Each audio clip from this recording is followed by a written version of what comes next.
புதியகம் நேயர்களுக்கு வணக்கம். இந்த நாள் உங்களுக்கு இனிய நாளாக அமையட்டும். ஒவ்வொரு நாளும் ஆரோக்கியம் சார்ந்த நிறைய சந்தேகங்களையும் கேள்விகளையும் நேர்களாக நீங்க கால் பண்ணி கேட்டு தெரிஞ்சிட்டு இருக்கிற இந்த ஷோ டாக்டர் ஆன் கால். நேர்களை இன்னைக்கு டாக்டர் ஆன் கால்ல உங்களுடைய ஆரோக்கியம் சார்ந்த அனைத்து விதமான கேள்விகளுக்கும் சந்தேகங்களுக்கும் பதிலளிப்பதற்காக ஆர்ஜிஆர் ஹெர்பல் ஹாஸ்பிட்டல்ல இருந்து டாக்டர் சரண்யா இணைஞ்சிருக்காங்க. வாங்க டாக்டர், நிகழ்ச்சிக்கு வரவேற்றலாம். வணக்கம் டாக்டர். வணக்கம். ஸோ இன்னைக்கு நாம் எடுத்துக்கக்கூடிய டாபிக் டிஸ்க் பல்ஜ், முதுகு தண்டுவட பாதிப்பு. முதுகு தண்டுவடம் அப்படிங்கிறது அது எப்போவுமே இந்த கோர் ஸ்ட்ரென்தனிங் ரொம்ப இம்பார்ட்டன்ட் அப்படின்னு சொல்லுவாங்க. இப்போ நிறைய பேர் ஃபிசிக்கல் ஆக்டிவிட்டீஸ்க்கு நிறைய இம்பார்ட்டன்ஸ் கொடுத்து அந்த கோர் ஸ்ட்ரென்தனிங்க்கு நம்ம இது பண்ணுறோம். கோர் ஸ்ட்ரென்தன் தான் பண்ணணும் அப்படிங்கிறது நம்ம சொல்கிறோம். அப்படி முதுகு தண்டுவடம் அப்படிங்கிறது ஸ்பைனலுக்கு ரொம்ப ரொம்ப ஒரு இம்பார்ட்டண்ட்டான ஒரு விஷயமா இருக்குது. அதில் ஒரு பாதிப்பு வருது அப்படின்னா என்னென்ன காரணத்தினால வரும்?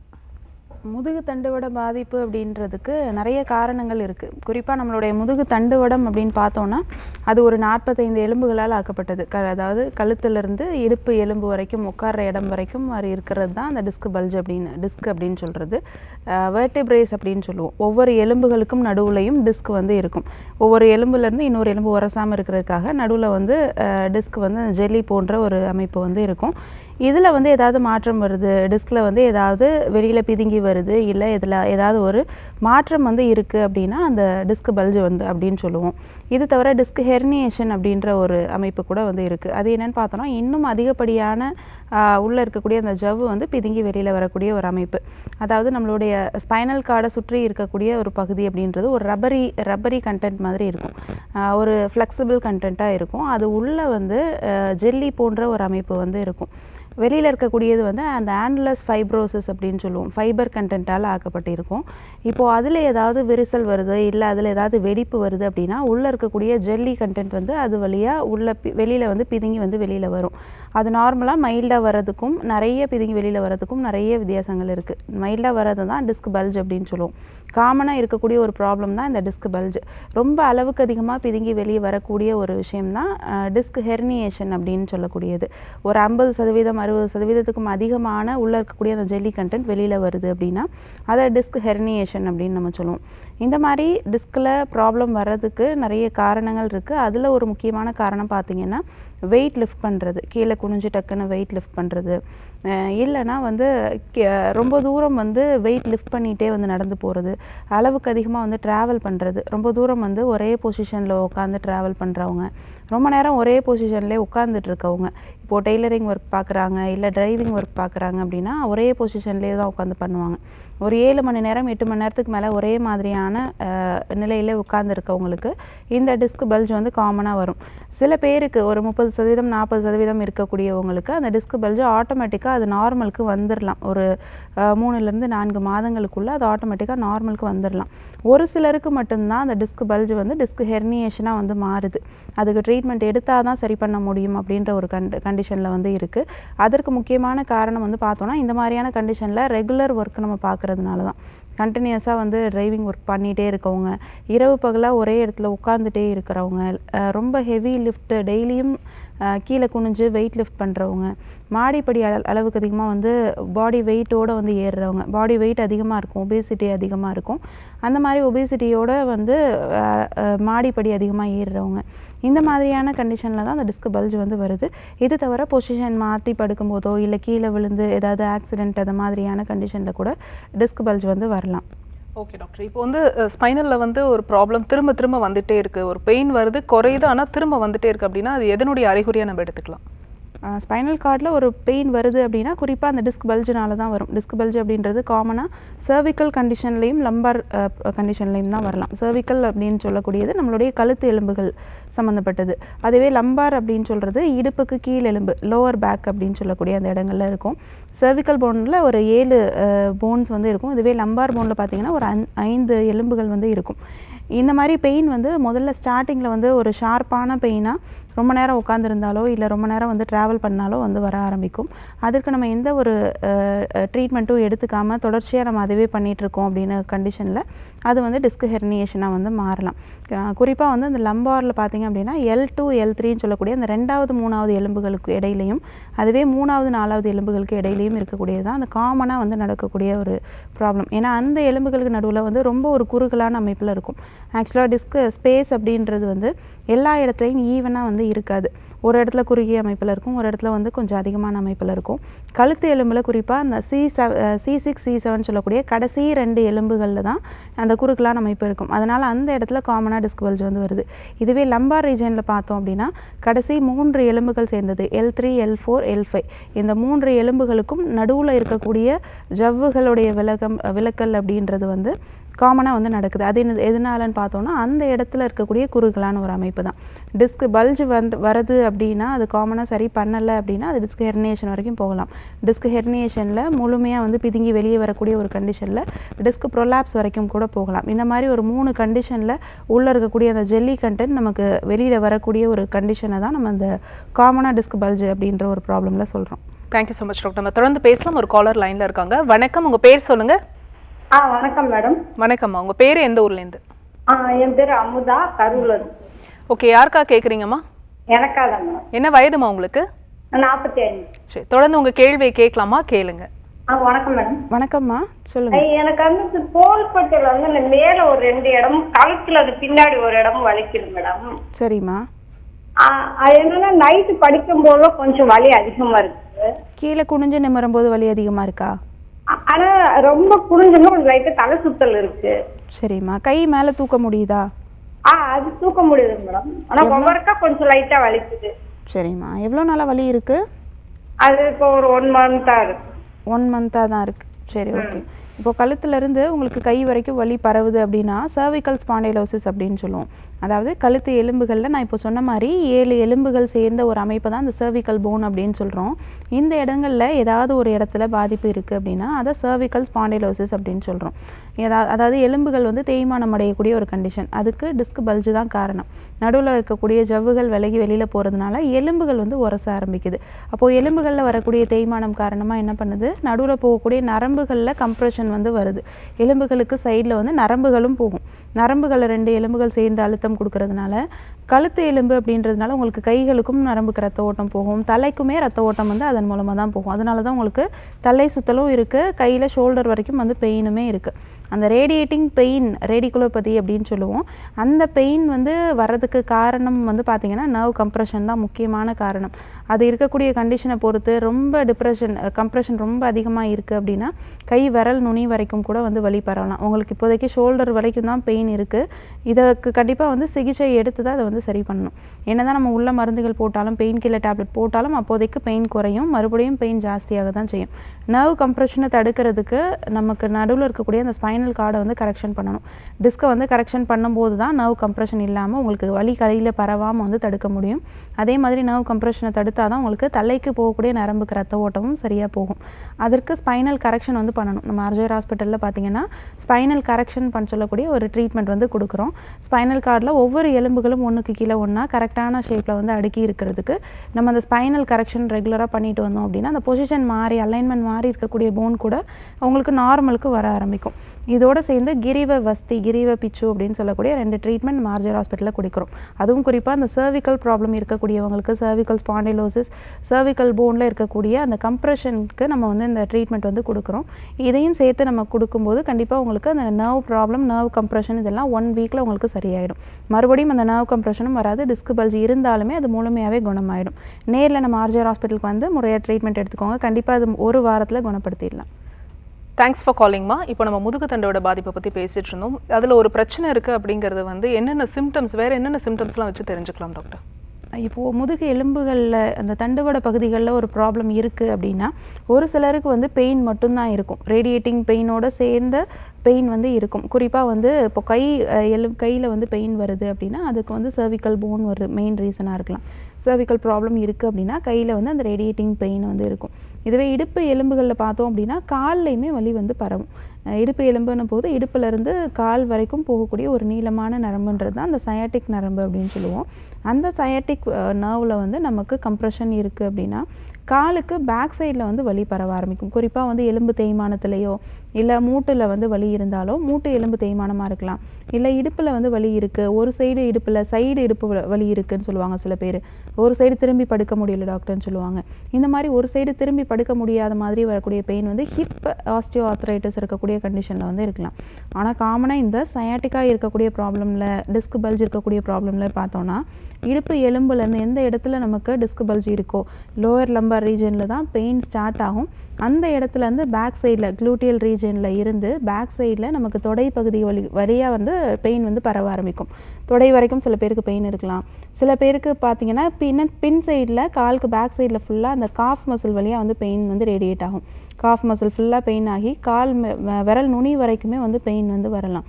இந்த மாதிரி சயாட்டிக்கா கண்டிஷனில் நர்வில் போகக்கூடிய நரம்பு ரத்த ஓட்டங்களை பொறுத்து நமக்கு வந்து பெயின் டிஃபர் ஆகும். ரொம்ப சிவியர் கண்டிஷனில் கால் விரல் நுனி வரைக்கும் பெயின் வந்து இருக்கலாம். மைல்டான கண்டிஷனில் இடுப்பு வரைக்கும் பெயின் இருக்கும். ரொம்ப ஒரு மீடியம் மாடரேட்டான ஒரு கண்டிஷனில் பார்த்திங்கன்னா நம்மளுடைய தொடை வரைக்கும், அதாவது நீக்கு பேக் சைடில் மட்டும், பேக் சைடு வரைக்கும் மட்டும் பெயின் வந்து இருக்கும். இந்த மாதிரி ரேடியேட்டிங் பெயின் வரக்கூடிய இடங்களை பொறுத்து, ரேடியேட் ஆகக்கூடிய இடங்களை பொறுத்து நம்ம அதற்கான ட்ரீட்மெண்ட்ஸ் வந்து டிஃபர் பண்ணி கொடுப்போம். Thank you so much doctor. நம்ம தொடர்ந்து பேசலாம். ஒரு காலர் லைன்ல இருக்காங்க. வணக்கம், உங்க பேர் சொல்லுங்க. இணைப்புல இருக்கீங்க. எந்த ஊர்ல இருந்துமா? விழுப்புரங்க. ஓகே, யாருக்கா கேக்குறீங்க? எனக்கு தாங்க. என்ன வயதுமா உங்களுக்கு? 63. சரி, தொடர்ந்து உங்க கேள்வியை கேட்கலாமா? கேளுங்க. இதுதாங்க இந்த மாதிரி சொல்லுங்க. மாடு முட்டி கீழே விழுந்து கொஞ்சம் இடுப்புல பெயின் பரவாயில்ல. சரிம்மா. ஆனா தொடையில வலிக்குதுங்க. மேத்தொடையில ஏஞ்சி நிக்க, படுத்து ஏஞ்சா தொடையில அப்படியே விறுவிறுன்னு அந்த இது கரண்ட் வச்சா இருக்கும் பாரு, அந்த மாரி வலிக்குதுங்க. நடக்க கொஞ்சம் சரியா போகுது. பெயின் கில்லர் மாத்திரை போட்டோம்னா அப்படியே நடக்கிற மாதிரி இருக்குங்க. மற்றபடி வலிக்குதுங்க, அவ்வளவுதான். போடலன்னா வலிக்குது, காலை வைக்க முடியல. சரிம்மா. தொடையில முன் சைடுல வலி இருக்கா இல்ல பின் சைடுல வலி இருக்கா? முன் சைடு தான் வலிக்குது. முன் சைடு தான் வலி இருக்கு. மேல மட்டும் அப்படியே. கால் மடக்க முடியுதுங்களா? அதெல்லாம் செய்யறாங்க. அவங்க சொன்னாங்க டாக்டருங்க, எக்ஸசைஸ்னா பிசியோதெரபி எல்லாம் பண்ணாங்க. அதெல்லாம் பண்றதுனால ஈஸியா தான் வருது. படுத்து இருந்தா என்ன பிரச்சனையுமே இல்ல, நல்ல வலியே இல்லாதது. ஏந்திரிச்சு உட்கார்ந்தோம்னா கொஞ்சம் நிமிர முடியல, அப்புறம் நிமிர்ந்துட்டோம்னா நடக்க முடியல. சரி. அப்புறம் நடக்க கொஞ்சம் பரவாயில்லன்னு இருக்கு. ஆனா ரொம்ப என்னால ஃப்ரீயா நடக்க முடியலங்க. சரி, ஓகேம்மா. இது ஒரு ப்ராப்ளமும் கிடையாது. இது எலும்பு தேய்மானத்தினால வரக்கூடிய பிரச்சனை தான். நீங்கள் கீழே விழுந்திருக்கீங்க, அது வேற ப்ராப்ளம். கீழே விழுந்ததுனால ஜவ்வுகள் வந்து அந்த இடத்துல கொஞ்சம் விலகி இருக்கும். அது காமனாக கொஞ்ச நாளில் வந்து அது சேர்ந்துடும். ஆனால் உங்களுக்கு பெயின் இருந்துகிட்டே இருக்குது, பெயின் கில்லர் போட்டால் சரியாகுது, மறுபடியும் பெயின் வருதுன்னா அதுக்கு காரணம் வந்து எலும்புகளில் ஏற்படக்கூடிய தேய்மானம் தான். எப்படி மூட்டு எலும்பு வந்து நம்ம தேய்மானம் அடையுதோ, நீ ஜாயிண்ட்டில் எப்படி நமக்கு தேய்மானம் அடைஞ்சு ஆஸ்டியோஆர்த்ரைட்டிஸ்ன்ற கண்டிஷன் நம்ம சொல்கிறோமோ, அதே மாதிரி தான் ஹிப் ஜாயிண்ட்லேயுமே நடக்கும்.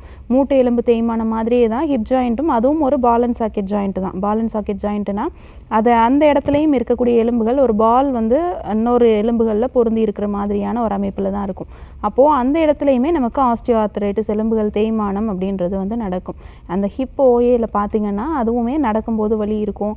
நமக்கு முட்டியை மடக்கும்போது நீட்டும்போது வலி இருக்கிற மாதிரி தொடை எலும்பு, அந்த இடுப்பு எலும்பில் வந்து மடக்கும்போது நீட்டும்போது பெயின் வந்து இருக்க தான் செய்யும்.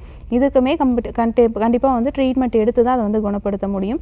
எலும்புகள் தேய்மானம் வந்து ஒரு 50 வயதுக்கு மேலே நடக்கிறது காமனான ஒரு விஷயம்தான். கால்சியம் சத்து அதிகமாக இருக்கிற மாதிரி உணவுகள் வந்து நிறைய எடுத்துக்கோங்க. கருப்பு உளுந்தில் நிறைய கால்சியம் சத்து இருக்குது. இது தவிர முருங்கைக்கீரையில் நிறைய கால்சியம் சத்து இருக்குது.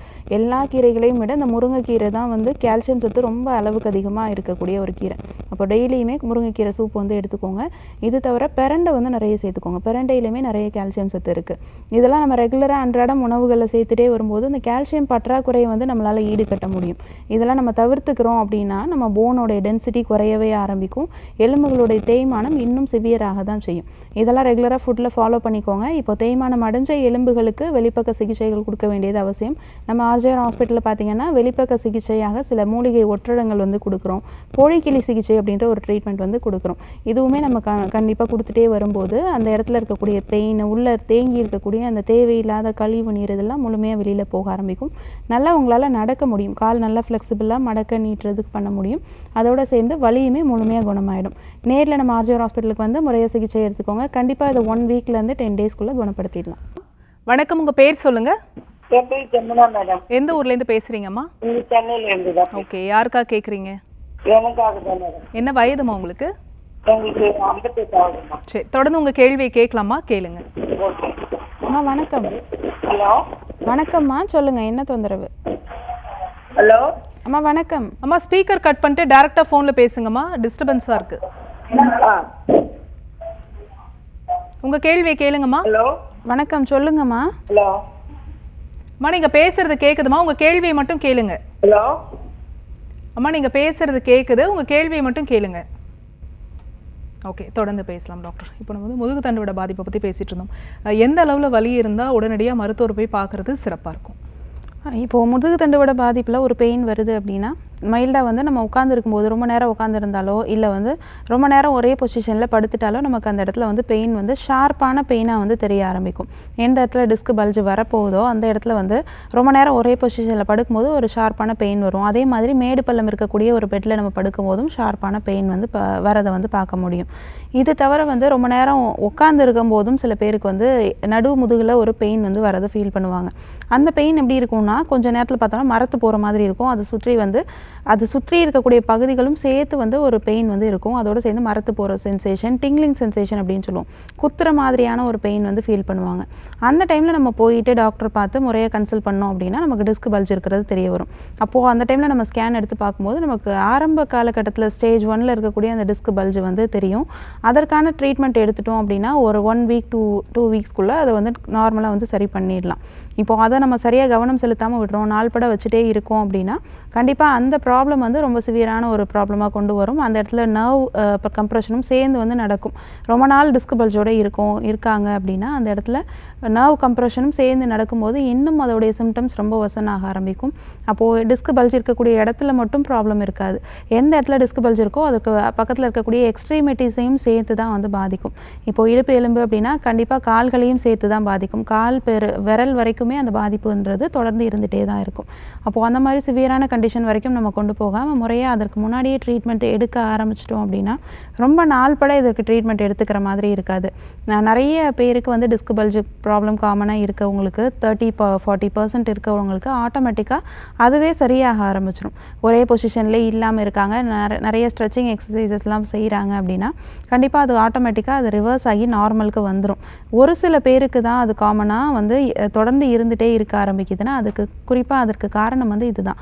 டிஸ்க் பல்ஜை வந்து நம்ம டிஸ்க் ப்ரொலாப்ஸ் வரைக்கும் மாற்றுறோம், டிஸ்க் ஹெர்னியேஷன் வரைக்கும் மாற்றுறோம். அதற்கு தகுந்த மாதிரி நம்ம ரொம்ப ஸ்ட்ரெயின் பண்ணுறோம், அந்த பாடியை வந்து ஸ்ட்ரெயின் பண்ணி அந்த மசில்ஸை வந்து ஸ்ட்ரெயின் பண்ணுறோம். அப்போது அதனால் வரக்கூடிய bulge, disk prolapse, disk herniation அப்படின்றது ரொம்ப சிவியரான கண்டிஷனில் இருக்கும்.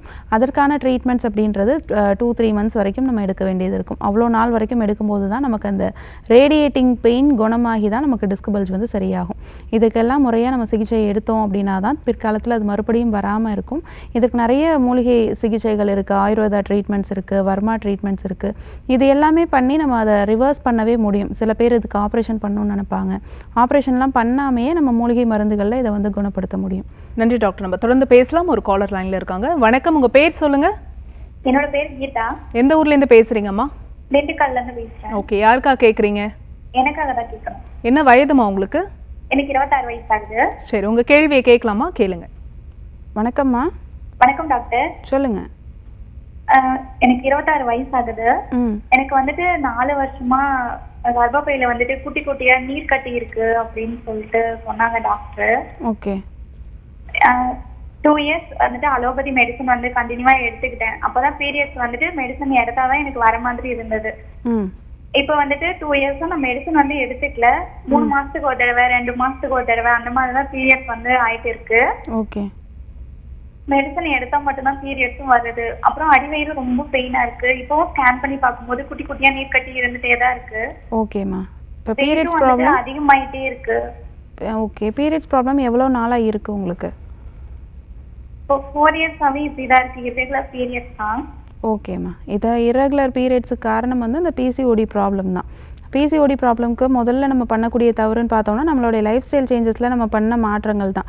நைட்டு லேட்டாக தூங்குறது, நைட் லேட்டாக சாப்பிட்றது, சில ஃபுட்டை வந்து ஸ்கிப் பண்ணுறது, 3 நேரம் உணவில் 2 நேரம் தான் எடுத்துக்கிறது, 1 நேரம் ஃபுட்டை ஸ்கிப் பண்ணுறது. சில பேர் பார்த்திங்கன்னா நிறைய ஜங்க் ஃபுட்ஸ் எடுத்துப்பாங்க, ஃபுட்டும் எடுத்துப்பாங்க, நிறைய ஜங்க் ஃபுட்ஸும் சேர்த்து எடுத்துப்பாங்க. இந்த மாதிரி கார்போஹைட்ரேட்ஸ் அதிகமாக இருக்கிற மாதிரி ஜங்க் ஃபுட்ஸ் நிறைய எடுத்துக்கிறதுனாலையும் பிசிஓடி ப்ராப்ளம் வந்து வரலாம். இப்போ பிசிஓடி ப்ராப்ளம் வந்துருச்சு அப்படின்னா அது பயப்பட வேண்டாம். இதுக்கு சில மருந்துகள் எடுத்தே அதை வந்து சரி பண்ணிடலாம். நீங்கள் வீட்டிலேயே சில மருந்துகள் வந்து ப்ரிப்பேர் பண்ணி வச்சு கூட எடுத்துக்கலாம்.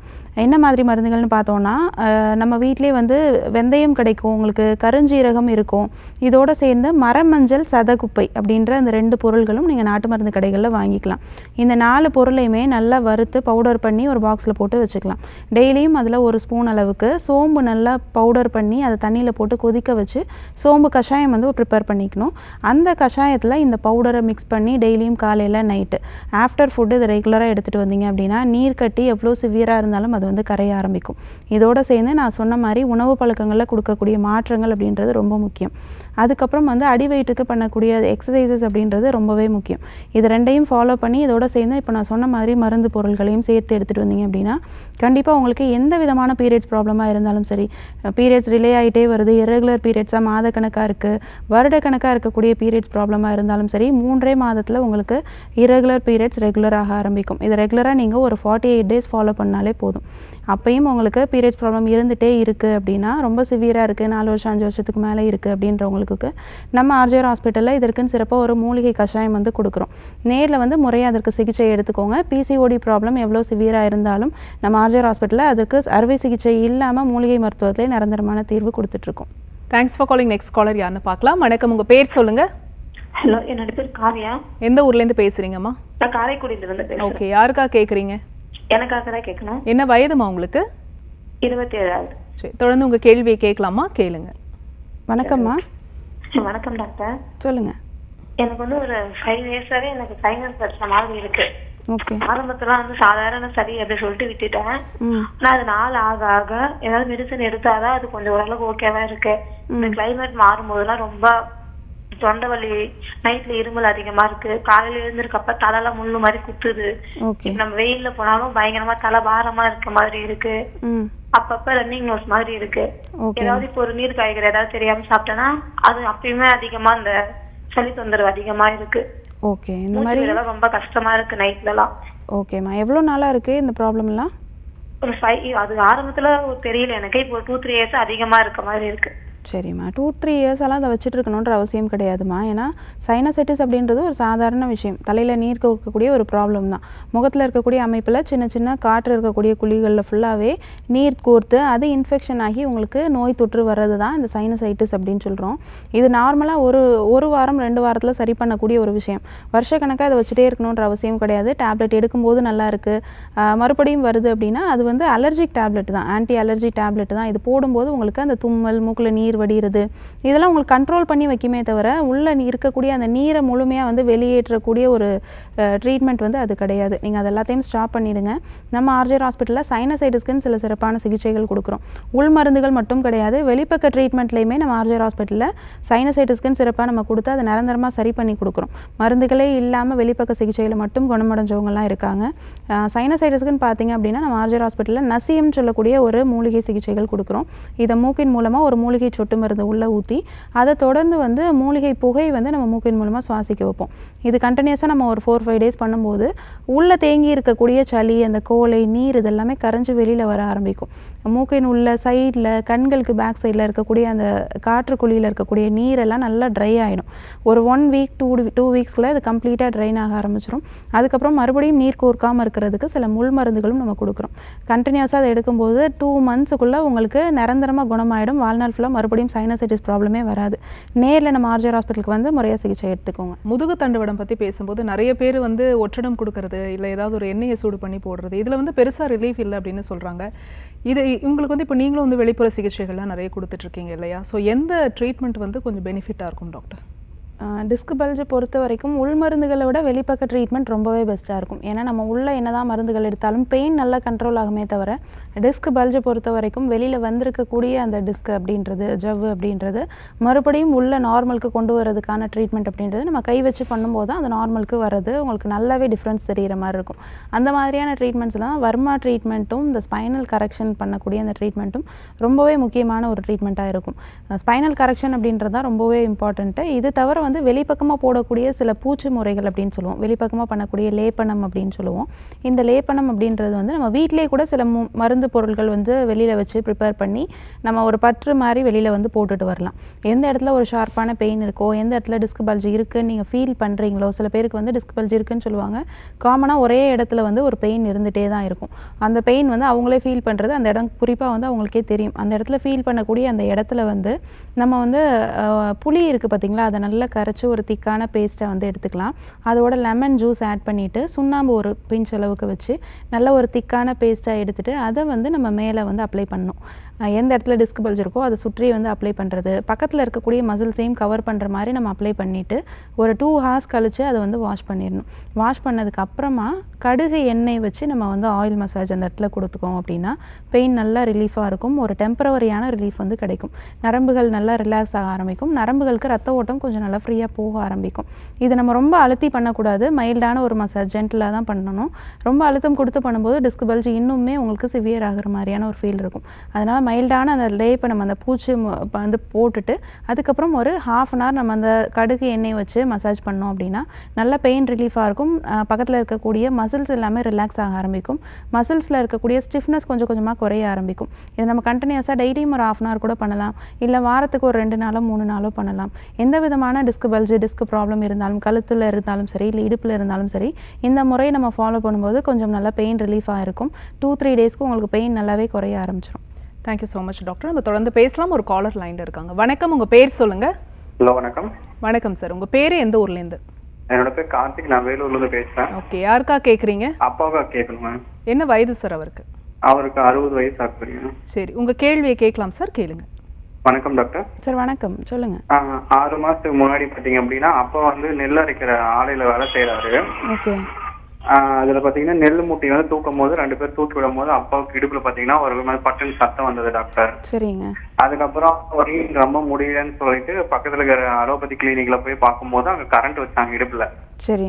அதனால சுத்தமா அப்பா நடக்க முடியாம படுத்து படிக்க ஆயிட்டாரு. அதுக்கப்புறம் கொஞ்சம் கொஞ்சமா மெடிசன்லாம் கொடுத்து அப்புறம் ஸ்கேன்லாம் எடுத்து பார்க்கும்போது அவருக்கு டிஸ்க் பல்ஜ், இதை வந்து ஆப்ரேஷன் பண்ணணும் அப்படின்ற மாதிரி சொல்லிட்டாங்க டாக்டர். ஓகே. அப்புறம் ஆல்ரெடி அப்பாவோட ஃப்ரெண்ட் எல்லாம் பாத்தீங்கன்னா இந்த மாதிரி தான் டிஸ்க் பல்ஜ் ஆப்ரேஷன் பண்ணி அவங்கலாம் ஆப்ரேஷன் பண்ணியிருக்கோம். இருந்தாலுமே அந்த பெயின் இருந்துட்டே தான் இருக்கு. சின்ன சின்ன வேலை கூட செய்ய முடியல. சாதாரண சளி பிடிச்சாலுமே தொந்தரவுகள் வந்து அதிகமாகுது அப்படின்னு சொல்றதுனால அப்பா வந்து பயப்படுறாரு டாக்டர் ஆப்ரேஷன் பண்றதுக்கு. இதை வந்து ஆப்ரேஷன் எல்லாம் சரி பண்ண முடியுமா டாக்டர்? கண்டிப்பா இது பண்ணலாம். ஆப்ரேஷன் பண்ணணுன்ற அவசியமே கிடையாது. டிஸ்க் பல்ஜுக்கெலாம் நீங்கள் ஆப்ரேஷன் பண்ணணுன்ற அவசியமே கிடையாது. ஆப்ரேஷன் பண்ணினாலுமே மறுபடியும் உங்களுக்கு அந்த ரேடியேட்டிங் பெயின்லாம் இருக்க தான் செய்யும். நர்வ் கம்ப்ரெஷன்லாம் உங்களால் அந்த ஆப்ரேஷனால் வந்து தடுக்க முடியாது. நர்வ் கம்ப்ரெஷன் இருந்துகிட்டே தான் இருக்கும். நரம்புகளுக்கு ரத்தம் போகிறது தடைப்பட தான் செய்யும். அப்போது வலி இன்னுமே உங்களுக்கு இருந்துகிட்டே தான் இருக்கும். அதனால் இது ஆப்ரேஷனே இல்லாமல் நம்ம அதற்கான சிகிச்சை கொடுக்கறது தான் ஒரு பெஸ்ட்டான ட்ரீட்மெண்ட்டாக இருக்கும். நம்ம ஆர்ஜிஆர் ஹாஸ்பிட்டல்லையும் அது மாதிரி பண்ணி தான் நம்ம நிரந்தரமான அதுக்கு ஒரு தீர்வு வந்து கொடுத்துட்ருக்கோம். நிறைய பேர் டிஸ்க் பல்ஜினால் பாதிக்கப்பட்டு நம்ம ஆர்ஜிஆர் ஹாஸ்பிட்டலுக்கு வராங்க. சுத்தமாக நடக்க முடியாமல் வீல் சேரில் வருவாங்க, நிமிர்ந்து உட்கார முடியாமல் ஹிப் பெல்ட் போட்டுட்டு வருவாங்க. அவ்வளோ சிவியரான கண்டிஷனுக்கு வரவங்களுக்குலாம் நம்ம அந்த ஹிப் பெல்ட்டை கலட்டிட்டு நார்மலாக அவங்களோட வேலைகளை அவங்களே செய்கிற அளவுக்கு, நார்மலாக அவங்களே நடக்கிற அளவுக்கு நம்ம நிரந்தரமாகவே வந்து குணப்படுத்தி கொடுக்குறோம். ஏன்னா டிஸ்க் பல்ஜுக்கு நம்ம நிறைய ட்ரீட்மெண்ட்ஸ் வந்து கொடுக்குறோம். அதில் குறிப்பாக வந்து கடிவஸ்தி அப்படின்ற ஒரு ட்ரீட்மெண்ட், எந்த இடத்துல டிஸ்க் பல்ஜ் இருக்கோ அந்த இடத்துல குறிப்பாக வந்து கடிவஸ்தி அப்படின்ற சொல்லுற ஒரு மூலிகை ட்ரீட்மெண்ட் வந்து கொடுக்குறோம். மூலிகை எண்ணெய் வந்து சூடாக அந்த இடத்துல ஊற்றி பண்ணும்போது டிஸ்க் பல்ஜ் எவ்வளோ சிவியராக இருந்தாலும் சரி, அது ஆட்டோமேட்டிக்காக அந்த ஆனுலர் ஃபைப்ரோசிஸ் அப்படின்னு சொல்கிறோம், அந்த இடத்துல வந்து மறுபடியும் க்ளோஸ் ஆகி உள்ளே போயிடும்.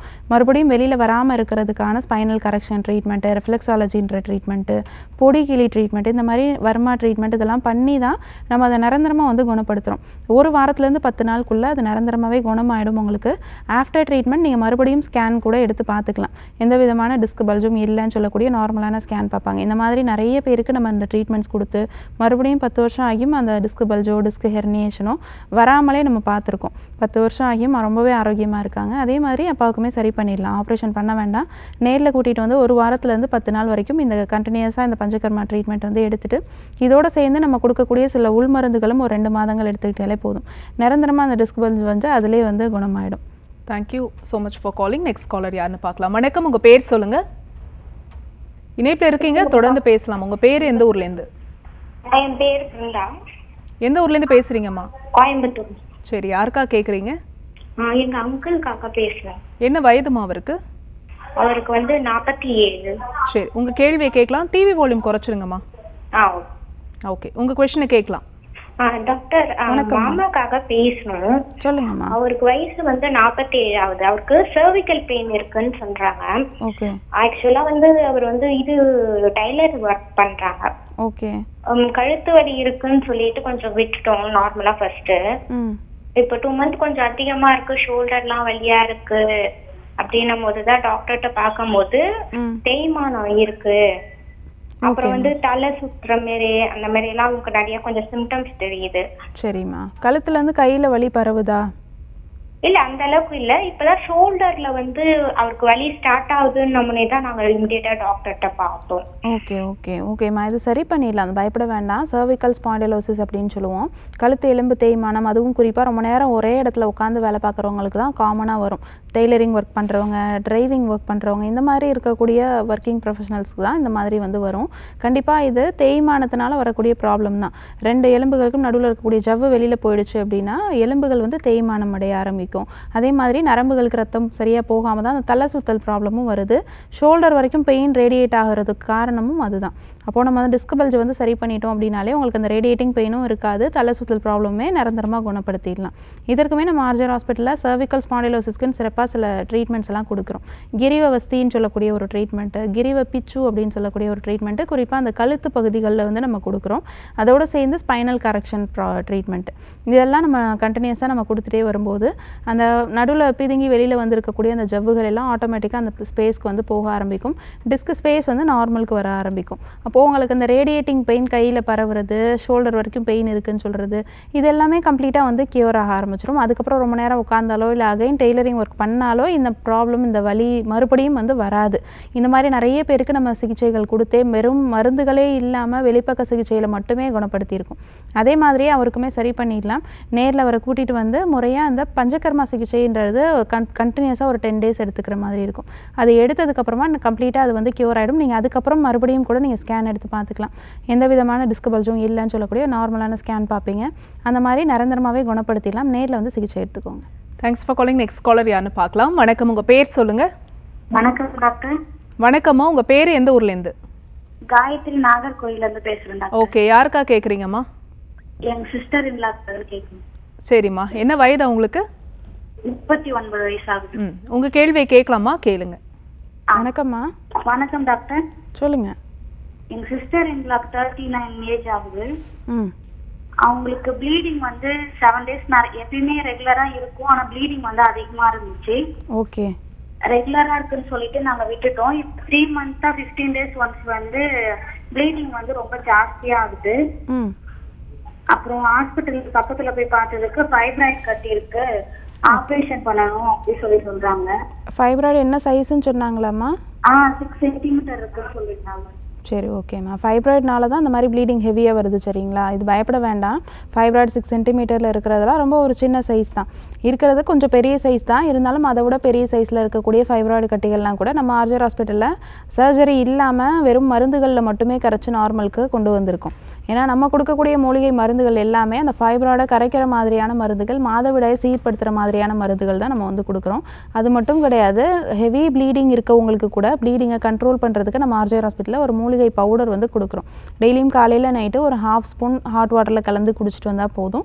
அதுவே நல்லா ப்ளீடிங்கை கண்ட்ரோல் பண்ண ஆரம்பிக்கும். இப்போதைக்கு நீங்கள் வீட்டில் வந்து ஆடத்தொடை இலை உங்களுக்கு கிடச்சிது அப்படின்னா அதை நல்லா அரைச்சி ஒரு பெரிய நெல்லிக்காய் அளவுக்கு உருட்டி மோரில் கலந்து காலையில் வெறும் வயிற்றில் எடுத்துக்க சொல்லுங்கள்.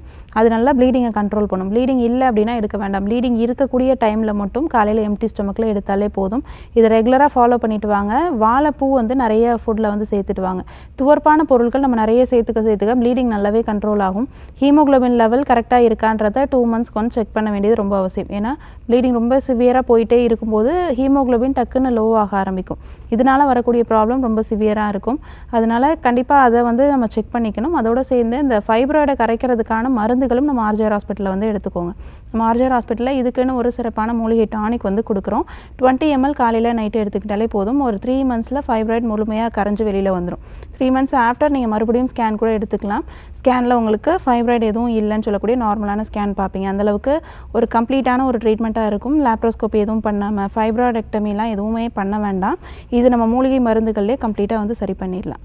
லம்பார் ஸ்பாண்டிலோசிஸ் மாதிரி சர்விக்கல் ஸ்பாண்டிலோசிஸும் இப்போ நிறைய பேருக்கு இருக்குது. அதாவது கழுத்து வலி, நாள்பட்ட கழுத்து வலி இருக்கும்போது அது ஸ்பாண்டிலோசிஸாக மாறுறதுக்கு வாய்ப்புகள் இருக்குது அப்படிங்கிறத கேள்விப்படுறோம் டாக்டர். அது உண்மையா? கண்டிப்பாக. ஏன்னா ஸ்பைனல் கார்டு சார்ந்த பிரச்சனைகள் வரும்போது லம்பார் ஸ்பாண்டிலோசிஸ் வந்தாலே காமனாக வந்து சர்விக்கல் ஸ்பாண்டிலோசிஸும் வந்து வர ஆரம்பிக்குது. 80-90% இருக்கக்கூடிய பேஷண்ட்ஸுக்கு வந்து சர்விக்கல் ஸ்பாண்டிலோசிஸோட சேர்ந்த லம்பார் ஸ்பாண்டிலோசிஸ் இருக்கிறத நம்மளால் பார்க்க முடியுது. அது காரணம் என்னென்னு பார்த்தோன்னா, டிஸ்க் பல்ஜ் ஒரு இடத்துல இல்லாமல் போகுது. டிஸ்க் பல்ஜ் ஒரு இடத்துல வந்து அலைன்மெண்ட் மாறி இருக்குது அப்படின்னா அடுத்தடுத்த எலும்புகளோட அலைன்மெண்ட்டுமே கண்டிப்பாக வந்து மாற தான் செய்யும். கண்டினியூஸாக நம்ம எந்த விதமான ட்ரீட்மெண்ட்ஸும் எடுக்காத ஒரு பட்சத்தில் அடுத்தடுத்த எலும்புகளில் வரக்கூடிய பாதிப்புகள்ன்றது காமனாக ஸ்பைனல் கார்டு சார்ந்த விஷயங்களில் வந்து நடக்கும். அந்த மாதிரி தான் வந்து சர்விக்கல் ஸ்பாண்டிலோசிஸ்மே. சர்விக்கல் ஸ்பாண்டிலோசிஸ்ன்றது குறிப்பாக அந்த கழுத்து எலும்புகளில் வரக்கூடிய பிரச்சனை. அதுவும் வந்து C6 C7 சொல்லக்கூடிய அந்த கடைசி 2 எலும்புகள் தான் குறிப்பாக வந்து பாதிக்கப்படும். ஏன்னா அந்த இடத்துல வந்து நம்ம சில பேருக்கு வெளியில் பார்க்கும்போதே தெரியும், அந்த கேமல் ஹம்ப் அப்பியரன்ஸில் வந்து வெளியில் இருக்கும். வெளியில் வந்து வீக்கம் வந்து நல்லாவே தெரியும். அப்போது அந்த வீக்கத்துக்கெலாம் காரணம் உள்ளே வந்து நீர் கோர்க்கிறது. டிஸ்க் பல்ஜ் இருக்கக்கூடிய ஒரு கண்டிஷனில் பக்கத்தில் இருக்கக்கூடிய அந்த எலும்புகள், தசைகள் எல்லாமே தான் வந்து பாதிக்கும்.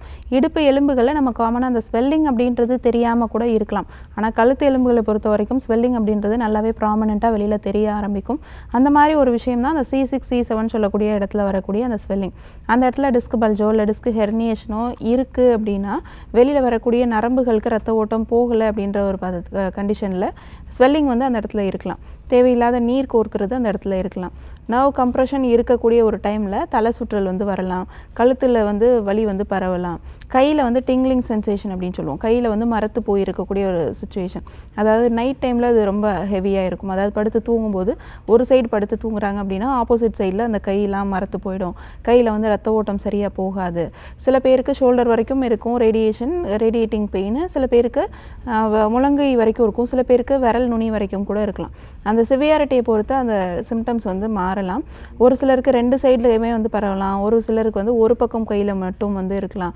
அந்த ரேடியேட்டிங் ஆகக்கூடிய பெயின் அப்படின்றது நர்வ் கம்ப்ரெஷனை பொறுத்து 2 சைடு நர்வ் சேம் கம்ப்ரெஷனில் இருக்கும். சில பேருக்கு வந்து ஒரு சைடு நர்வ் கம்ப்ரெஷன் கூட இருக்கும். அதை பொறுத்து அந்த ரேடியேட்டிங் பெயின் இருக்கும். சில பேருக்கு கையில் வலியே இல்லாமல் கூட வந்து கழுத்து வலி மட்டும் இருக்கும். ரேடியேட்டிங் பெயினே இல்லாமல் கூட கழுத்து வலி மட்டும் இருக்கும். அந்த மாதிரி இருக்கக்கூடிய கண்டிஷன்லையும் நம்ம வெளிப்பக்க ட்ரீட்மெண்ட்டில் மட்டுமே குணப்படுத்திடலாம். Thank you so much doctor. நம்ம தொடர்ந்து பேசலாம். ஒரு காலர் லைனில் இருக்காங்க. வணக்கம், உங்கள் பேர் சொல்லுங்கள். என்னோட பேர் சந்தியா. எந்த ஊர்லேருந்து பேசுகிறீங்கம்மா? ராமநாதபுரம்ல பேசுறேன். ஓகே, யாருக்கா கேட்குறீங்க? என்னோட அப்பாக்காக கேட்கணுங்க. என்ன வயதுமா அவருக்கு? 44 வயதாகுங்க. சரி, தொடர்ந்து உங்கள் கேள்வியை கேட்கலாமா? கேளுங்க. வணக்கம்மா. வணக்கம் டாக்டர். சொல்லுங்கள். என்னோட அப்பாக்காக கேட்கணும் டாக்டர். அப்பாவுக்கு 44 வயசு ஆகுதுங்க டாக்டர். கை காலெல்லாம் வட்ட வட்டமா ஒயிட் கலர்ல வந்திருக்குங்க டாக்டர். ஓகே. அது அரிப்பு எடுக்குதுன்னு சொல்லிட்டு இருக்காரு அப்பா. அதிகமா அரிப்பு எடுத்துருக்குன்னு நாங்க டாக்டர் போய் செக் பண்ணுவோம் அலோபதியில. சரி. அவங்க போய் செக் பண்ணதுக்கு இது சொரியாசிஸ் அப்படின்னு சொல்லிட்டு ஆயில்மெண்ட்டும் டேப்லெட்டும் கொடுத்தாங்க டாக்டர். சரிங்க. அது போட்டும் அவருக்கு போட்டதும் கொஞ்சம் நல்லா இருந்துச்சு. சரி. கை காலில் மட்டும்தான் இருக்கா? ஆமாங்க டாக்டர். சரிம்மா. இது டேப்லெட்டு ஆயின்மெண்ட்னால மட்டுமே அது சரி பண்ணவே முடியாது. சொரியாசிஸை பொறுத்த வரைக்கும் அவங்க கொடுத்துருக்க டேப்லெட் எல்லாம் போடும்போது அரிப்பு இல்லாமல் இருக்கும். ஆனால் அந்த பேச்சஸ் எல்லாம் நிரந்தரமாலாம் சரி பண்ணாது. பேச்சஸோட சைஸ் கொஞ்சம் கொஞ்சமாக பெருசாகிட்டே போகலாம். ஒரு இடத்துலேருந்து இன்னொரு இடத்துக்கு பரவலாம். அவருடைய உடம்புலே ஒரு இடத்துலேருந்து ஒரு இடத்துக்கு உடம்பு ஃபுல்லாகவே பரவக்கூடிய சுச்சுவேஷன் தான் அந்த சோரியாசிஸ் அப்படின்னு சொல்கிறது. முதல்ல மையில் ஒரே ஒரு இடத்துல தான் இருந்துச்சு டாக்டர். போக போக எனக்கு உடம்பு ஃபுல்லாகவே வந்துருச்சு. முதல்ல ரவுண்டாக இருந்தது, உடம்பு ஃபுல்லாக பட்டையாக வந்து தோல் உரிய ஆரம்பிச்சிருச்சுன்னு சொல்லுவாங்க.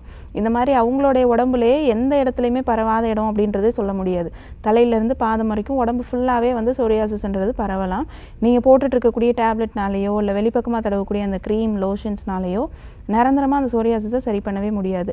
மாத்திரை வந்து அப்போதைக்கு அரிப்பு இல்லாமல் இருக்கும். வெளியே போடக்கூடிய அந்த க்ரீம் வந்து அதில் இருக்கக்கூடிய மாய்ஸ்சர் கண்டென்ட் இருக்க வரைக்கும் அரிப்பு இல்லாமல் இருக்கும். ஒரு 1/2 hour 1 hour கழிச்சு மறுபடியும் அந்த க்ரீம் போட்டால் தான் அரிப்பு இல்லாமல் இருக்கும். இல்லைனா மறுபடியும் அரிக்க தான் செய்யும். அது எல்லாத்தையுமே ஸ்டாப் பண்ணிவிட்டு நம்ம ஆர்ஜர் ஹாஸ்பிட்டலில் இதற்குன்னு சிறப்பாக சில மருந்துகள்லாம் கொடுக்குறோம். சோரியாசிஸ்க்குன்னு சிறப்பாக ஒரு கஷாயம் வந்து கொடுக்குறோம். காலையில் நைட்டு ஒரு 10 ml எடுத்துக்கிட்டாலே போதும். அதோடு சேர்ந்து வெளிப்பக்கமாக பூசுறதுக்கு ஒரு ஆயிலுமே நம்ம ஆர்ஜர் ஹாஸ்பிட்டலில் கொடுக்குறோம். 2 hours ஒன்ஸ் இந்த ஆயிலை வந்து அப்ளை பண்ணிகிட்டே இருக்கணும். அதோடு சேர்ந்து நம்ம கொடுக்கக்கூடிய அந்த குளியல் பொடி சோப் எல்லாத்தையும் கட் பண்ணிவிட்டு அந்த குளியல் பொடி யூஸ் பண்ணி குளிச்சுட்டு வரும்போது தோலில் இருக்கக்கூடிய அந்த வறட்சி ட்ரைனஸ் எல்லாம் ஒரு 10 டேஸில் கம்ப்ளீட்டாக ஸ்டாப் ஆகிடும். அரிப்பெல்லாம் இல்லைனாலே ஒரு இடத்துலேருந்து இன்னொரு இடத்துக்கு பரவாது. உங்களுக்கு கம்ப்ளீட்டாக அந்த இடத்துல இருக்கக்கூடிய பேச்சஸ் அந்த இடத்துல மட்டும்தான் இருக்கும். அதுவுமே நம்ம கண்டினியூஸாக மருந்துகள் எடுத்துக்கும் போது 1 மந்த் முடியும் போது கலரில் நல்லா சேஞ்ச் ஆக ஆரம்பிக்கும். 2 மந்த்ஸ்லேயே உங்களுக்கு கலர்லேயும் நல்லா சேஞ்ச் ஆகிட்டு நார்மல் ஸ்கின் டோனுக்கு மாறிடும் அந்த கலர். அந்த மாதிரி கம்ப்ளீட்டாக உங்களுக்கு சொரியாசிஸ்ன்றது சரி பண்ணிடலாம். வாழ்நாள் ஃபுல்லாக மறுபடியும் இந்த சொரியாசிஸ் ப்ராப்ளம் வரவும் செய்யாது. Thanks for calling. Next caller யாருன்னு பார்க்கலாம். வணக்கம், உங்க பேர் சொல்லுங்க. வணக்கம்மா. வணக்கம்மா, உங்க பேரு எந்த ஊர்ல இருந்து? பேர் வந்து கார்குழலிங்க. நான் பொள்ளாச்சில இருந்து பேசுறேன். ஓகே, யாருக்கா கேக்குறீங்கம்மா? என்னோட அப்பாக்கா கேட்கணும். என்ன வயதுமா? அவருக்கு 50 வயசு ஆகுது. சரி, உங்க கேள்வியை கேட்கலாமா? கேளுங்க. வணக்கம்மா. வணக்கம்மா. நான் என்னோட அப்பாக்கா கேட்கணும். அவருக்கு வந்துட்டு ரொம்ப நாளா மூச்சு விடுறதுல ரொம்ப சிரமமா இருக்கு. ஓகே. அப்பா வந்துட்டு அப்பப்போ ஸ்மோக் பண்ணுவாரு. அது வந்து ஃபர்ஸ்ட் ஒன்றும் அது தெரியல. இப்போ வந்து ரொம்ப மாதிரி மூச்சு விட்டு சிரமமா இருக்குன்ற மாதிரி நான் போய் டாக்டரை பார்த்தோம். ஆஸ்துமா மாதிரி இருக்குதுன்னு சொல்லிட்டு அந்த கப் அடிக்கிற வந்து மெடிசன் வந்து கொடுத்தாங்க.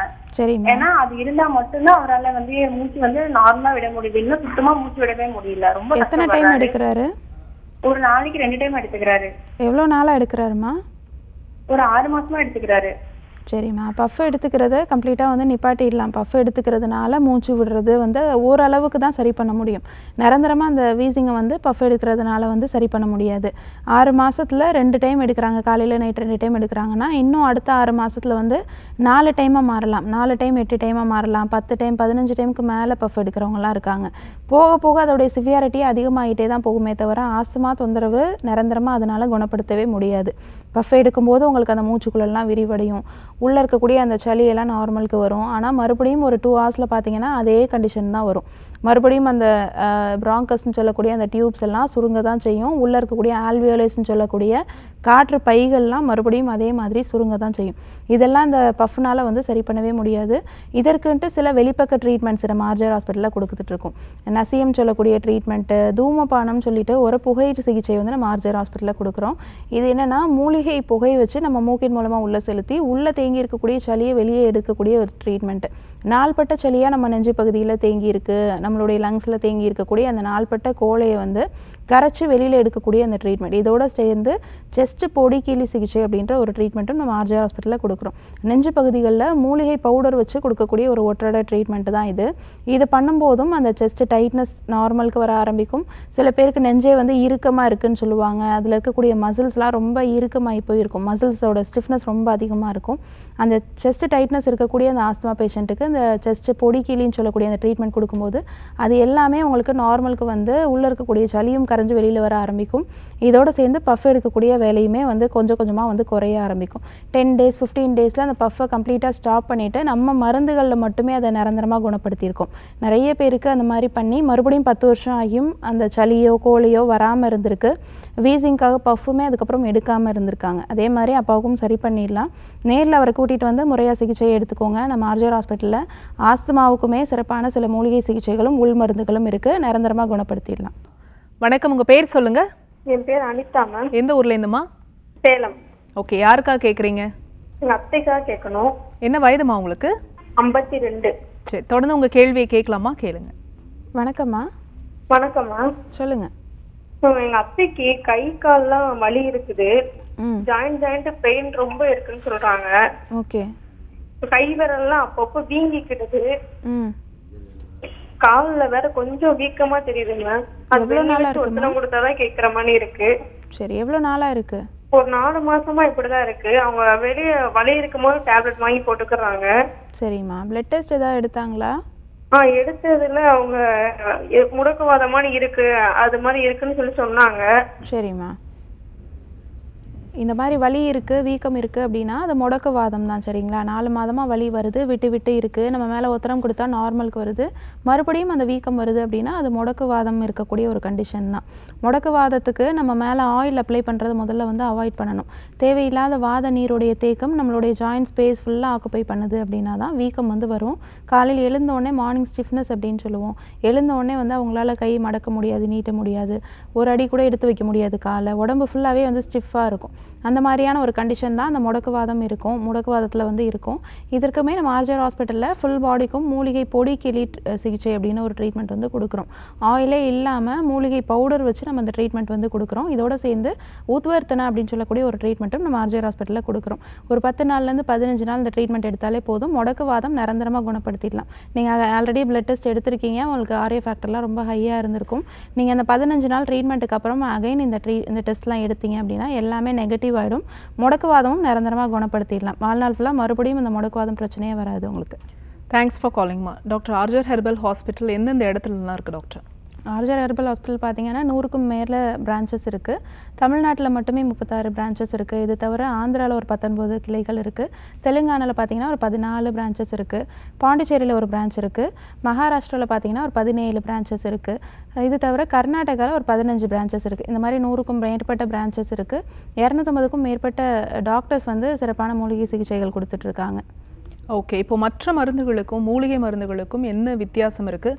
மூலிகை மருந்துகள் ஒரு நோயை வந்து எந்த அளவுக்கு குணப்படுத்தும்? மூலிகை மருந்துகளை பொறுத்த வரைக்கும் நம்ம எல்லா விதமான ட்ரீட்மெண்ட்ஸும் எடுத்திருப்போம். அதுக்கான சிம்டமேட்டிக் ட்ரீட்மெண்ட்டு தான் வந்து கொடுத்துருப்பாங்க. ஆனால் இந்த மூலிகை மருந்துகளை பொறுத்த வரைக்கும், வெளிப்பக்க சிகிச்சைகளை பொறுத்த வரைக்கும் நம்ம நாடி நடையை பொறுத்து தான் நம்ம வந்து சிகிச்சை வந்து கொடுக்குறோம். நாடி நடையை வந்து நார்மல் பண்ணுறது மாதிரியான ட்ரீட்மெண்ட்ஸ், உள் மருந்துகள் தான் நம்ம வந்து கொடுக்குறோம். அப்போ நம்ம கொடுக்கக்கூடிய மருந்துகள் வாதத்தை குறைக்குதோ இல்லை பித்தத்தை குறைக்குதோ, அது சம்மந்தப்பட்ட நோய்கள் நம்ம உடம்புல எதுவாக இருந்தாலும் அது நார்மலுக்கு வர ஆரம்பிச்சிடும். அந்த மாதிரி வரக்கூடிய பிரச்சனைகள் தான் எலும்புகள் சம்மந்தப்பட்ட பிரச்சனைகள்ன்றது. அது நமக்கு வாதம் அதிகமாக இருக்கிறதுனால வரக்கூடிய பிரச்சனை. அப்போ வாதத்தை குறைக்கிற மாதிரியான மூலிகை மருந்துகள் கொடுக்கும்போது எந்த விதமான எலும்புகள் சம்மந்தப்பட்ட நோயாக இருந்தாலும் சரி அது நார்மலுக்கு வர ஆரம்பிக்கும். அதனால் நம்ம சிம்டமேட்டிக் ட்ரீட்மெண்ட் வந்து கொடுக்கறது கிடையாது. மூலிகை மருந்துகளை பொறுத்த வரைக்கும் நிரந்தரமான ஒரு தீர்வாக தான் இருக்கும். வாழ்நாள் ஃபுல்லாக மறுபடியும் வராத மாதிரியான ட்ரீட்மெண்ட்ஸ் தான் நம்ம ஆர்ஜிஆர் ஹாஸ்பிட்டலில் கொடுத்துட்ருக்கோம். ஓகே டாக்டர், முதுகு தண்டுவடம், இந்த கழுத்து வலி பற்றிலாம் பேசிகிட்டு இருந்தோம். இதெல்லாம் இன்னும் அக்ரிவேட் ஆகாமல் இருக்கிறதுக்கு, இந்த மாதிரியான பிரச்சனைகள் வராமல் இருக்கிறதுக்கு நம்ம என்னென்ன விஷயங்கள் ஃபாலோ பண்ணணும்? டிஸ்க்கு சம்மந்தப்பட்ட பிரச்சனைகள், ஸ்பைனல் கார்ட் சார்ந்த பிரச்சனைகள் வராமல் இருக்கணும் அப்படின்னா, ஆல்ரெடி வந்திருக்கவங்களும் சரி இல்லை மறுபடியும் வராமல் இருக்கணும் இருக்கிறவங்களும் சரி, வெயிட் லிஃப்ட் பண்ணாமல் இருக்கணும். நம்ம பண்ணக்கூடிய லைஃப் ஸ்டைல் சேஞ்சஸில் கீழே குனிஞ்சு ரொம்ப அளவுக்கு அதிகமான வெயிட்டு தூக்குறது, மாடிப்படி அளவுக்கு அதிகமாக ஏறி இறங்குறது, முக்கியமாக வந்து ஒபீஸாக இருக்கிறவங்க வெயிட்டை வந்து கம்மி பண்ணணும். வெயிட்டோடு வந்து நம்ம எல்லா வேலைகளும் பார்க்குறோம் அப்படின்னா அந்த டிஸ்க் பல்ஜ் மறுபடியும் வரதுக்கு நிறைய சான்சஸ் இருக்குது. இது தவிர ஒரே இடத்துல உட்காந்து வேலை பார்க்குறவங்க ஒரு ½ அன் ஹவருக்கு மேலே உட்காரக்கூடாது. ½ அன் ஹவருக்கு ஒன்ஸ் ஒரு 10 நிமிஷம் எழுந்து அதற்கான ஸ்ட்ரெச்சிங் எக்ஸசைஸ் வந்து ரெகுலராக பண்ணிட்டு வர்றது, முதுகு தண்டுவடத்துக்கான சில எக்ஸசைசஸ்லாம் ரெகுலராக நம்ம பண்ணிட்டு வரணும். இதெல்லாம் ரெகுலராக நம்ம ஃபாலோ பண்ணும்போது டிஸ்க் பல்ஜ் வராமல் பார்த்துக்க முடியும். ஆல்ரெடி டிஸ்க் பல்ஜ் வந்தவங்களும் நம்ம அந்த ஸ்ட்ரெச்சிங் எக்ஸசைஸ் ரெகுலராக பண்ணிட்டு வரும்போது மறுபடியும் வராமல் நமக்கு தடுத்து ஸ்டாப் பண்ண முடியும். ஓகே டாக்டர், இந்த வர்ம சிகிச்சை பற்றி சொல்லுங்கள், பஞ்சகர்மா சிகிச்சை அதை பற்றிலாம் சொல்லுங்கள். வர்ம சிகிச்சைகள்னு பார்த்தோன்னா வெளிப்பக்க ட்ரீட்மெண்ட்ஸில் பார்த்தீங்கன்னா வர்ம சிகிச்சைகளில் உடம்பு ஃபுல்லாகவே ஃபுல் பாடிக்கான வர்ம சிகிச்சைகள், ஃபுல் பாடிக்கான பொடிக்கிளி ட்ரீட்மெண்ட் அப்படின்ற ஒரு வெளிப்பக்க ட்ரீட்மெண்ட் வந்து இருக்குது. இது எந்த இடத்துல நம்ம உடம்புல தேங்கி இருக்கக்கூடிய நீராக இருந்தாலுமே அதை வற்ற வைக்கக்கூடிய ஒரு ட்ரீட்மெண்ட் தான் இந்த பொடிக்கிளி ட்ரீட்மெண்ட், வர்ம ட்ரீட்மெண்ட் அப்படின்னு சொல்கிறது. வர்ம சிகிச்சை அப்படின்றது நரம்பு முடிச்சுகளில் இருக்கக்கூடிய தேவையில்லாத நீர் தேக்கத்தை வந்து குறைக்கிறதுக்கு நம்ம பண்ணுவோம். இது தவிர பொடிக்கிளி ட்ரீட்மெண்ட்டும் அதே மாதிரி தான். ஸ்வெல்லிங் இருக்கக்கூடிய இடங்களில் நம்ம அந்த பொடிக்கிளி ஒற்றடம் அப்படின்னு சொல்லக்கூடிய மூலிகை பொடி வச்சு நம்ம அந்த ஒற்றட சிகிச்சை வந்து கொடுக்குறோம். பிச்சு அப்படின்னு சொல்லக்கூடிய வெளிப்பக்க ட்ரீட்மெண்ட்டுமே இருக்குது. பெயின் ரொம்ப ஜாஸ்தி இருக்கக்கூடிய இடங்களில் கழுத்தில் பெயின் இருந்தால் கிரிவ பிச்சு அப்படின்ற ஒரு ட்ரீட்மெண்ட் வந்து கொடுக்குறோம். இதுவே இடுப்பில் வந்து பெயின் இருந்தால் கடி பிச்சு அப்படின்ற ஒரு ட்ரீட்மெண்ட் வந்து கொடுப்போம். இந்த மாதிரி பெயின் இருக்கக்கூடிய இடங்களில் மூலிகை எண்ணெய் வந்து ஹீட் பண்ணி அதை வந்து நம்ம கிளாத்தில் வச்சு நம்ம அப்ளை பண்ணக்கூடிய ஒரு ட்ரீட்மெண்ட். இதெல்லாம் பண்ணும்போது அந்த ஸ்வெல்லிங் நல்லா குறைய ஆரம்பிக்கும். ஸ்வெல்லிங் இல்லைனாலே அவங்களுக்கு பெயின் அடுத்த 2 டேஸில் வந்து நல்லாவே குறைஞ்சிரும். பெயினை குறைச்சி ஸ்வெல்லிங்கை குறைச்சி நம்ம வந்து பெயினை குறைக்கிறதுனால மறுபடியும் அந்த ஸ்வெல்லிங்கிறது அந்த இடத்துல வந்து வராது. அதற்கான சில உள் மருந்துகளும் நம்ம வந்து ஆர்ஜிஆர் ஹாஸ்பிட்டலில் கொடுத்துட்ருக்கோம். ஏன்னா வாதத்தை குறைக்கிற மாதிரியான மருந்துகளோடு சேர்ந்து அந்த ட்ரீட்மெண்ட் தான் நம்ம வந்து கொடுக்குறோம். வாதத்தை குறைக்கிறதுக்கு உள் மருந்துகளும் எடுத்துகிட்டு வெளிப்பக்க ட்ரீட்மெண்ட்ஸாக நம்ம பண்ணக்கூடிய இந்த கிரிவவஸ்தி, கிரிவ பிச்சு அப்படின்ற ட்ரீட்மெண்ட்டு, ஸ்பைனல் கரெக்ஷன் அப்படின்னு சொல்லக்கூடிய அந்த ட்ரீட்மெண்ட்டு, பொடிக்கிளி ட்ரீட்மெண்ட் சொல்லக்கூடிய மூலிகை பொடி ஒற்றடம், இந்த வர்ம சிகிச்சைகள் இதெல்லாம் சேர்த்து பண்ணும்போது வாதமும் குறைஞ்சு அந்த வீக்கம் குறைஞ்சு வலி குறையிறதுனால வாதம் குறையும் போது மறுபடியும் அந்த ஸ்வெல்லிங் அதிகமாக இருக்க சான்சஸ் இருக்காது. முழுமையாகவே குணமாயிடும். ஒரு 10-15 டேஸில் உங்களுக்கு பெர்மனெண்ட்டாகவே வந்து குணமாயிடும். மறுபடியும் அது வரதுக்கான சான்சஸ் இருக்காது. Thank you so much doctor. இன்றைக்கி டாக்டர் ஆன் காலில் டிஸ்க் பல்ஜ் பற்றின நல்ல ஒரு விளக்கம் கொடுத்துருந்தீங்க. ரொம்ப யூஸ்ஃபுல்லாக இருந்தது. மிக்க நன்றி. நன்றி. நேற்று இதே மாதிரி மற்றும் ஒரு ஹெல்தியான எபிசோடில் நாங்கள் வந்து உங்களை சந்திக்கிறோம். அது வரைக்கும் நன்றி, வணக்கம்.